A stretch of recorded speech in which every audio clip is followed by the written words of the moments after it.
Most people who eat oatmeal every morning think they're doing something good for their body. And honestly, they might be right.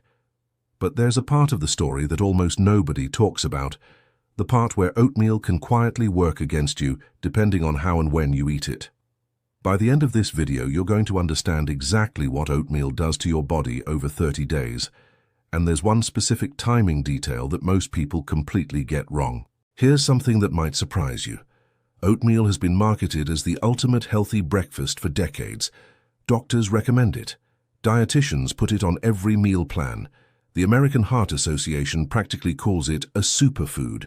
But the full picture is more complicated than that, because the same bowl of oatmeal that lowers one person's cholesterol can spike another person's blood sugar, sometimes worse than a slice of white bread. So what's actually going on inside your body when you eat this every single day? Let's start with what oatmeal actually is at the molecular level, because this changes everything. Oats contain a specific type of soluble fiber called beta-glucan. This isn't just regular fiber. Beta-glucan forms a thick gel-like substance inside your digestive tract. Think of it like a sticky net that moves slowly through your intestines.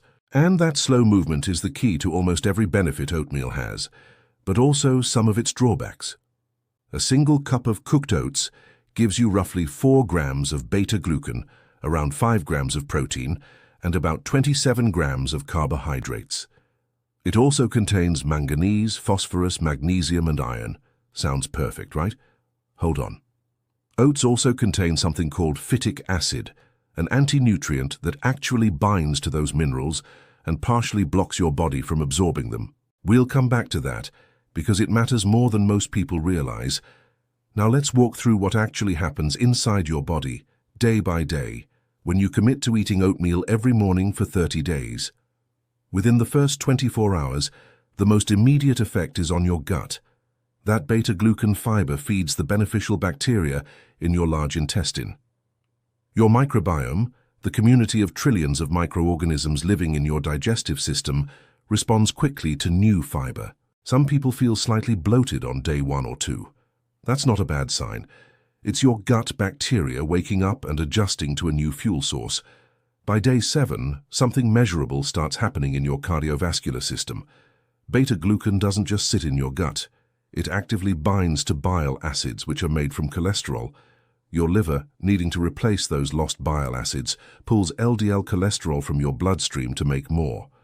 Translation: your bad cholesterol starts going down. Clinical studies have shown that consuming at least 3 grams of beta-glucan per day, which 1 cup of oats provides, can reduce LDL cholesterol by 5 to 10% over just a few weeks. That's a number your cardiologist would notice. By day 14, a different system kicks in, your satiety hormones.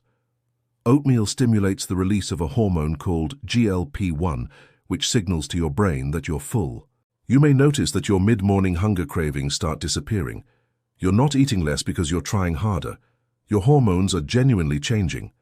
Many people also report more stable energy levels around this point, without the sharp mid-morning crash that comes from sugary cereals or pastries. By day 30, if you've been consistent, the cumulative effect is significant. Beta-glucan consumption has been linked in multiple peer-reviewed studies to improved insulin sensitivity, meaning your cells get better at using glucose efficiently. Your gut microbiome diversity improves, and if you've been pairing oatmeal with physical activity, the slow-digesting carbohydrates provide sustained fuel that supports endurance and recovery. But here's where the story gets interesting, and where most oatmeal content fails to tell you the truth. Not all oatmeal is created equal. Instant oatmeal, the flavored packets most Americans grab in the morning, is heavily processed. The oats have been pre-cooked, dried, and rolled so thin that your body digests them almost as fast as sugar. The glycemic response from instant oatmeal is significantly higher than steel-cut or rolled oats. For people managing blood sugar, this is not a small difference. This is the difference between oatmeal helping you and oatmeal quietly working against you every single morning. And now, the timing detail mentioned at the start of this video. Research on GLP-1 response and blood glucose management suggests that oatmeal consumed before moderate physical activity produces a notably better metabolic outcome than oatmeal consumed while sitting at a desk. The body processes those carbohydrates more efficiently when muscle tissue is primed to use glucose. Eat it right before a walk, a workout, or even 20 minutes of movement, and your body handles it completely differently than if you eat it and sit still for 3 hours. Most people eat oatmeal, sit down, and wonder why they're still hungry by 10 a.m. The oatmeal didn't fail them. The timing did.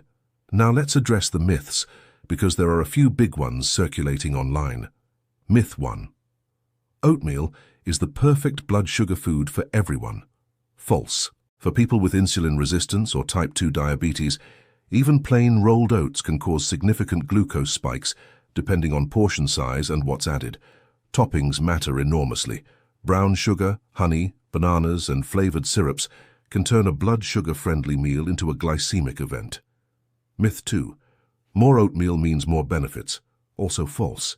Eating multiple large servings of oatmeal daily can actually worsen mineral absorption due to that phytic acid mentioned earlier. Zinc and iron are particularly affected. Soaking your oats overnight before cooking can reduce phytic acid content by activating enzymes that partially break it down, a simple step most people skip. Myth 3. Oatmeal is complete nutrition. It isn't. Oats are relatively low in protein compared to what most active adults need in a morning meal. Without added protein, eggs, Greek yogurt, protein powder, nuts, oatmeal alone won't sustain muscle repair or long-term satiety effectively. There are also certain people who should be cautious. Anyone with celiac disease or serious gluten sensitivity should know that while oats themselves don't contain gluten, the vast majority of commercial oats are processed on shared equipment with wheat and are contaminated. Only certified gluten-free oats are truly safe. Additionally, people with digestive conditions like IBS may find that the high fiber content in oatmeal triggers symptoms, particularly if they're introducing it suddenly in large amounts. So here is the final verdict: balanced, honest, and based on what the science actually shows. Eating oatmeal every day for a month can genuinely improve your cardiovascular health, support your gut microbiome, reduce bad cholesterol, and stabilize your hunger hormones. These are real documented effects. But the version of oatmeal you eat, the toppings you add, the time of day you eat it, and whether you're moving your body afterward, all of these factors determine whether that bowl of oatmeal is quietly healing you or quietly doing nothing at all. Oatmeal is not magic, but used correctly, it's one of the most evidence-backed foods you can eat consistently. The question was never really, is oatmeal healthy? The real question is, are you eating it in a way that actually lets it work?